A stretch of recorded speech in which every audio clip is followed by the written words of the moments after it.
Hello, amazing ladies, and welcome to the HerStory podcast. I'm your host, Kylie King, and I am so excited to be joined by the amazing Danielle Russell today. Now, not only was she the ALIBI Awards 2023 winner for Influencer of the Year, but she also runs two influencer accounts. Maybe there's more, but the two that I know of is the one with her husband, Danny and Blake, and then also her own, which is Danielle Russell Official. Thank you so much for joining me today. No worries. Thanks for having me. So let the listeners know, can you tell us a bit about yourself and what you do, please? Sure. So I'm 28 years old. I'm from Sydney and I'm a stay-at-home mum and then content creator full-time and also run a couple of side merch businesses as well. Fantastic. So what got you started into content creation? It was actually a complete accident. My husband and I just started making TikToks when that app first started becoming popular. And then we did some together. They started going a little bit well. So then I made my own account so then I could do separate things like makeup, lifestyle vlogs, things like that. So that was my account. And then ours was more like funny, humor, couple stuff. And then we just pretty much posted our whole life on there. So when we got married, we actually live streamed it on TikTok, our wedding ceremony. And then I fell pregnant. So I logged my whole pregnancy journey and second child and then moving houses and just our whole life. And that's pretty much how we started. Wow. How do you feel putting your whole life out there? Like, are there some things you like to keep to yourself or? Yeah, there's very, very few things that we keep to ourselves, mainly because, obviously of a little bit of privacy, like our location and things like that. And then also there's things I've learnt over the course of being on social media, like that is best not to be discussed and that is best to keep to ourselves. And so I'm learning as I'm going. I'm still learning every day what you can and can't talk about online. No, that's fair enough. And I guess everyone, has their own opinion of what can be talked about online and what can't be talked about online. One of the questions we get most in the ALIBI group is like, do you have a lot of trolls or online bullies with putting everything out there? Yeah, definitely. And I think it's really quite sad, but the most hate we get is like parenting. So that's where people are the most judgmental about how you parent, just everything that we do. The fact that you're putting the parenting online, there's a lot of judgment around that. And you think you're about to post something and you go, oh, people will find this really interesting and informative and, relatable. And then all of a sudden you'll get this hate comment that you're like, how did they even come up with that? I don't even, what? Gotta put it to them. They're really creative, these trolls, honestly. It must have taken them quite a bit of time to find something in that content to then go, oh, that's the one sticking point I'm going to mention. But I wouldn't have guessed it would have been parenting. Yeah, that's the worst. From other parents too, which is really quite sad. Yeah, that is. Especially when they talk about how it takes a village to raise a baby. You really have that support around you. So having those online bullies, I guess, and the keyboard warriors, what makes you still motivated to get up and continue to create content? Some days it's hard. Some days you just go, oh, this is just, my life was easier before everyone was judging everything that I do or watching everything that I do. But I think the amount of people that reach out and say, you motivated me to start a business, you motivated me to start vlogging my life, and now I have 50,000 followers because of you, or or you helped me become a better mum, or just anything like that. I go, okay, what I'm doing, if it just helps one person, then the 10 trolls can have their fun. But if I've helped this one mother, it's beautiful.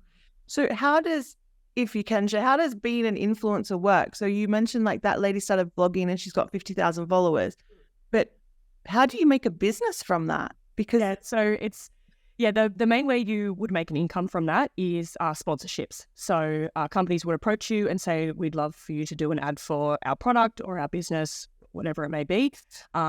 And right at the beginning, you don't get that straight away.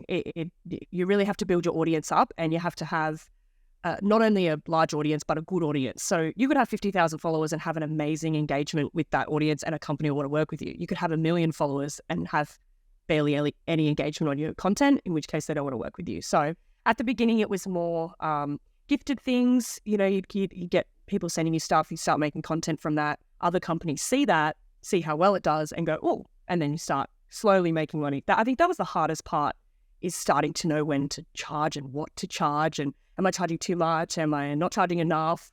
So that was the start. And then even before that, when my husband and I started building ourselves up, people actually asked for us to bring out merch. Like, you should bring out merch. I'd love to wear a shirt that had your logo on it or something like that. We're like, okay, cool. So we started that with bottle openers and key rings, and then T-shirts, hoodies, and then it just kind of built up from there. And that's the shirt you're wearing today is from one of the merch lines? This is my one. So after we did our joint one for a little while, then I thought, I kind of want to make something that's separate from our couple and something that's just mine, because I wanted to do makeup and things like that. I was like, my husband doesn't want to be slapped onto a makeup palette. Like, he's not into that. So I created F.A.R, which stands for Everything Happens for a Reason. When I was coming up with a name for my business, I thought, what's a quote or something that I live by? And I literally have Everything Happens for a Reason tattooed on my leg. And I was like, that's it. It was the first thing that came into my head, and I was like, I'm done. That's it. That's what it's going to be. So it has like the slogan on the back, all my shirts and everything like that. So we still have our combined one, and I have this on the side as well. Cool. So you have the merch business, and then you also have where brands will approach you and say, hey, we'd like you to share your content with our audience, which is really cool. So what does F.A.R, what does it share? Like, is it just T-shirts? What else do you do on your side of the... Yeah, so I started off with makeup, and then we bring out different things depending on the time of year. So during winter, it'll be hoodies and trackies, and then T-shirts kind of all year round. I'm focusing a lot at the moment on satin pajama sets, shirt and shorts. I actually just last night launched my Christmas collection, which has nearly sold out already. Congratulations. Thank you. And then I've got my makeup coming back as well. So I do eyeshadow palettes, lip glosses, lip balms. Yeah, it just depends. Whatever people ask for, I bring out if I can. Wow, that sounds like you're super busy because you're mumming too, because you've got two little ones, and then you're content creating for multiple accounts, and you're also running this merchandise. Like, do you ever get a chance to rest? Not really. I'm hoping to next year differentiate a little bit between home and work, because I'm going to open an office next year. So actually take the merch out of my home.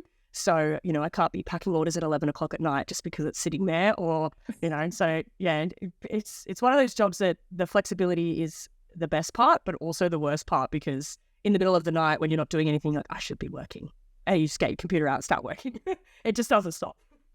I understand that. Yeah. Especially when you have a laptop and you're like, no, it's just right there. And then I would feel much better and potentially sleep better if it was just... Exactly. You're thinking about all this stuff and you're always excited to do it. So you're like, I just want to do it now. So what would you say has been your biggest challenge so far in your business? I think definitely, honestly, the hate would definitely be one of the hardest things. I'm still trying to learn to not read it or ignore it, things like that. Being online, that's the hardest part. In terms of like the products and the merch side, it is difficult in a sense of, I never know how much to get. Am I going to get too much? Am I not going to get enough? And being at home has been the biggest challenge, because I don't have the space to stock what people would like. So I sell out and everyone goes, why didn't you get more? I literally have nowhere to put it. So that's why I'm hoping with the office, it could be more of a flow of products coming in and going out, rather than selling out and then 3 months later have something else. Mm-hmm. Yeah, it's cool. That all of that, once you start growing, that makes so much sense, because there are those first teething issues, because you could have ordered like, I don't know how many pajamas and no one could have bought them. Exactly. And then the first time I ordered makeup, I think I've got 50 eyeshadow palettes, because I was like, oh, that's a lot. And then they sold out in 7 minutes or 4 minutes or something like that. And I was like, oh my God. So then I bought a lot and they did not sell. And I had them and I was like, oh my God. So I ended up making a TikTok being like, help me. And then they sold out. And I did that. I was like, that's just what I'm going to do from now on. Learned my lesson there. That's why I always under instead of over. No, that's fair enough. So what has been your biggest achievement so far? Definitely winning the ALIBI 2023 Influencer of the Year award. No, I actually think that's been amazing, because it's bringing light onto influencers in a positive way rather than a negative way, which is what we're usually looked at. And just being able to keep this going actually for nearly 2.5 years full time, because when you first start something like this, starting any business really, you don't know how it's going to go. It's never consistent. One month you can have be making heaps of money and have heaps of business. Next month you got nothing, and you also have to keep it coming in yourself. You're not going to a job where someone's providing the work for you. You have to keep looking for it. So the fact that I've been able to keep doing this for 2 years when I didn't even think I could start at all. So you wouldn't go back to your old job, whatever that was? I worked admin, which I love. And sometimes I do miss it. Sometimes I miss going to an office and having a team and working at a desk, which I pretty much work at a desk now anyway. I just work for myself. Sometimes I go, oh God, it would just be easy to go back to working for someone else. But there's just too many amazing things for working for yourself, especially when you have kids, that I was like, no, I wouldn't go back unless I absolutely had to. So is there any advice that you wish you were given when you started down this journey? I had to say there's a lot of little things, even like, understock, don't overstock. I've been working with a lady who also owns a small business up in Cairns. She does all the embroidery and the printing on all of my merch, and she's been an amazing help because she runs a business there, and she tells me, what works for her and what doesn't, and how to operate. And she's been an incredible help to me. In terms of, she'll tell me something and be like, I think this will go really well. I'm like, you don't know what you're talking about. And then we do it, it goes well, and she's like, I'm like, okay, I should have listened to you. I'm sorry.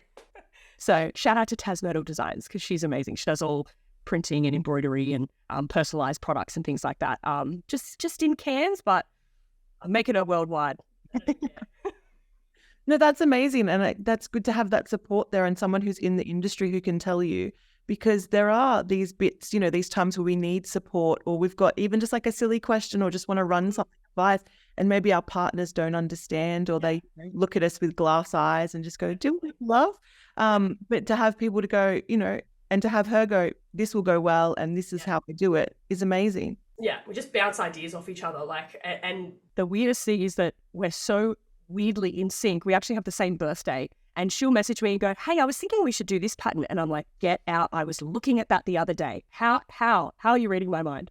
So I think having someone that's in a similar situation to you to bounce ideas off and get advice is the best way to go. Doing it by yourself, I don't know how people do it by themselves. I completely agree. And that's exactly why Australian Ladies in Business was created, because I was just like, I have no idea what I'm doing half the time.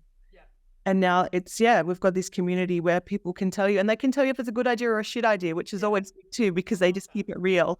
Yes, 100%. To be like, in a very nice way, so dumb, don't do that. Exactly. That constructive criticism is always always. So what is your ultimate goal for your business, if you'd like to share? I think to keep it going as I have been, to try to keep it consistent, obviously to grow it, to as big as it will go. If I could just have one little office next year, if eventually it could be a warehouse, that would be amazing. Just to keep it going, honestly, is my main goal, just to keep it to a point where I can keep staying at home with my kids, and if they get to a point where they're at school and I can show up to every assembly, every awards situation, that would be a dream, because my parents worked full time. They weren't always able to be there, which is not their fault. But for me, if I'm able to do that. So we've had a couple of questions in the community recently about for small businesses, how to approach influencers, because you've probably got like a full as inbox. Let's be honest, it's probably packed. And then also so how can they reach out, or what would be your tip on how they could maybe reach out to an influencer to say, hey, can you share my stuff? And I'm happy to pay you, but like, how does that work? Yeah, well, definitely. A lot of influencer managers are managed by managers. They don't manage themselves. I manage myself. I just find that I prefer to do it myself at the moment. It is crazy, and a lot of people find it too difficult, which is fair enough. And also they find it awkward to discuss fees and stuff like that. But I've moved past that now. I'm like, I know my worth. So I'm okay with doing that now. But yeah, a lot of brands will just email me and say, what's the situation? How does it work? And, there are some situations where I get things sent to my PO box all the time, like that I don't ask for, they just send it to me. And I make PO box opening videos every week for free. I don't charge anything for it. It's not a very in-depth, product review style video, which would be if there was a fee involved. But I always offer that to businesses first, because I don't like to be like, just pay me money and I'll share your product. But if I have something that I love, I'll share it for free anyway. But yeah, it's just approaching them. You never know. Someone really wants something that you're offering already and be like, oh, I'm just willing to share that for free because I'd love to try it out. If they have PO boxes, you could always just send something and just give it a go. If sometimes their inboxes are so full, they may not see your email, but just give it a crack. That's how I started, just getting stuff and then sharing it. And some people's businesses blew up from that, just from an honest unboxing video. Yeah, I think most influencers are very open to helping small businesses, especially. Cool. So stalk them, find their PO boxes, and send them stuff from Dan. Some places don't have their PO boxes like open like that, just in case. In which case, you could just reach out to them and say, "I'd love to send you something." No obligation required. What's your PO box? But some people, like myself, I just have it in my bio. I think that's actually how I first came across you, because I came across you before the whole ALIBI Awards, and it was you was starting to offer those PO boxes on your Danielle Russell official account. And I remember seeing a lot of crap from people saying, "Oh, this is just you wanting to get free stuff." And I remember thinking, but you're like the energy exchange, and also, businesses know this going forward, and at least they've got someone who's going to willingly share it. Do you know what I mean? Because there's a lot of businesses that have been burnt out by, influencers, or where they've done this agreement and there's been nothing. Yeah. The reason I started that is because people were already sending stuff to my PO box with no obligation. And some people were sending me a message going, "Oh, is it okay if I send you something?" So I made that video to be like, yes, you can send me something, and I will do like an opening video. People were saying it wasn't in detail enough. You weren't, and I was going, well, I am giving up my time like for nothing. And it ended up, I think I ended up with like 70 parcels in a couple of weeks. So I had to stop it because it ended up taking up so much time and so much room in my house. And I got 50 of the same thing. Like the amount of candles I still have going from that is insane. Love candles, give them out as gifts. I always donate to charity as well if I get an overflow of things as well. But yeah, that's what I mean. No matter what you do, someone will find a negative thing about it. So it's always just bouncing back and just, not worrying about it, I guess. Can't please everyone. Well, that's exactly it. And it's still a business too, and people it's how you come across the negative feedback with a lot of social proof. So people, if you've got heaps of positive compliments and stuff, people are like, we don't want to see how you deal with that. We want to see how you deal with these negative stuff, these keyboard warriors. Yeah. And, so far you haven't hurt anyone. So good job, Daddy. Yay. Yeah. It's a struggle every time. Let's be I don't understand why they just can't scroll on. But anyway, who knows? $1 million question.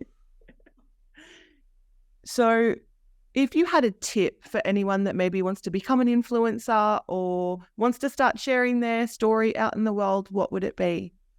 You just have to start, honestly, and you just post consistently. Find your niche, find what you want to post about, and you'll find that the people who relate to your stuff will just start following. Like that woman that messaged me, she said, "I saw your vlogs, and so I just started vlogging my day as a mum, and now she has 50,000 followers and runs a business doing lactation cookies." And you go, "Oh, that's pretty cool." And that wasn't something she was planning to do. It just, she thought, well, if she can do it, so can I. Anyone can. Anyone can blow up over anything. And for people that start the other way around, where they have a small business first and they're struggling to get the followers, I say go live on TikTok, showing your products and your business and you packing orders. People love that. And that's when people get a lot of orders. That's when I get a lot of orders too. Like, doesn't matter the following. I will just go live packing orders and people see what you're doing. And they also like to get your reaction from receiving an order live. You make an order on a website, you don't get to see the business owner's face being like, "Thank you so much for your order." But when you're live and you get that, people love that, feedback. It's like going into a shop and buying something. Yeah, that's awesome. And your other followers get to see it too. So it gives them sort of like that bit of fame of, yes, I ordered, which is perfect. Yeah. Would you recommend a certain social media platform? Since I think it depends. For lives, definitely TikTok would be my go-to. TikTok seems to be easier to get followers as well. Like even I just grew on the TikTok, and then the Instagram is still hard to get people. I don't know why. I don't know what that is. I think people on TikTok just press that follow button like crazy. But on Instagram, it's a little bit more personal. And they're like, I don't just want to follow anyone on here. That makes sense. It's so bizarre. I don't know why. But yeah, I think Instagram's great for photos, updates. I do stories mostly on Instagram for, you've got a launch coming up or something like that. And then more announcement style things, whereas TikTok's like your lives, videoing yourself unpacking an order, packing an order. Yeah, honestly, all social medias, you never know. You never know what's going to blow up. So you just take a video and you post it everywhere.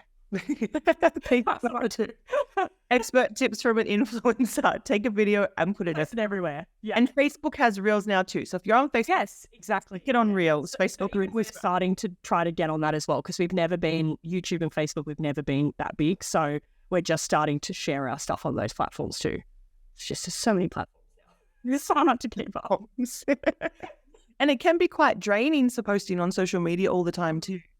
So the more you're posting out, the more you're asking people to judge you as well. So you go, oh, I'm posting on one platform, that's one thing, but then I'm going to take it to all these other ones. I'm just opening myself up to this, but then you're also opening yourself up to the love. So it's worth it. Yeah, and there's nicer people out there than there are the little keyboard warriors. Yeah, we just have to stop letting those negative comments be louder, I think. Yeah. I scroll through my comments and I go, oh, nice. And I see a negative one that's like, that one's just bigger than all the other ones. Just one. And you just go, why? Why am I letting that be bigger than the rest? I've got to just delete it, move on. Focus on the lovely ones. Yeah. No, that's so right. With everything, even as a small business, when you are a small business, but even with reviews, you'll get all these beautiful positive reviews and there's always that one and it sticks with you. And then you're like, I'm throwing the business in the bin. We're moving. What's the point? Yes, exactly. I've had 500 orders, but that one negative just ruins everything. Terrible. When it's really right. So there's another tip. Don't focus on the negative, which is always. Yeah. All right. So how do we stalk you? Where do we find you? So yeah, 2 accounts. So TikTok is Danny and Blake, and then Danny Russell, Danny.Russell, and then Instagram, Danny Russell Official and Danny and Blake. And then we've got YouTubes, Facebooks, just everywhere. Once you find us somewhere, you'll find us everywhere else.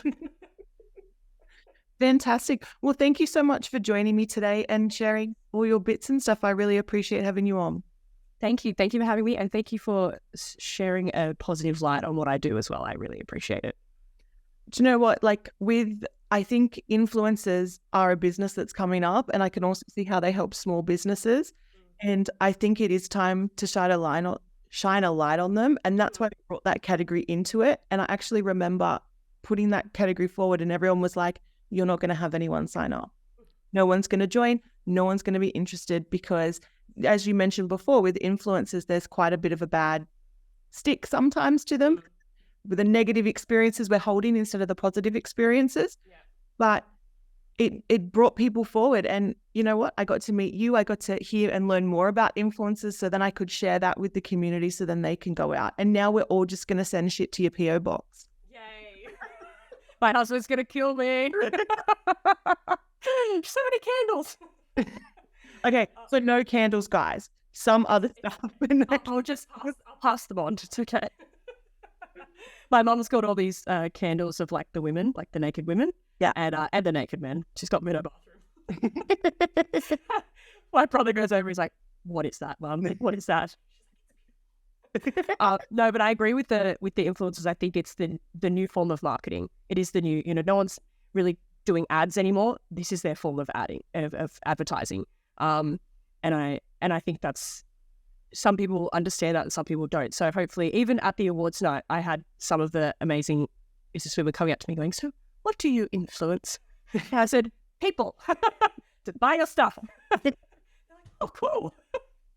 Yeah, and I think as it becomes more known and it's getting out there more, then yeah, and more people will start creating amazing accounts like that lactation cookie lady who now has a business and is an influencer in her own right. Exactly. I love that. That made me so happy, that message. Oh, hopefully I can do that for more people. All right. Well, thank you so much again for joining me. And I look forward to seeing you again in the future. Thank you. Hopefully at the next year's awards. Yes.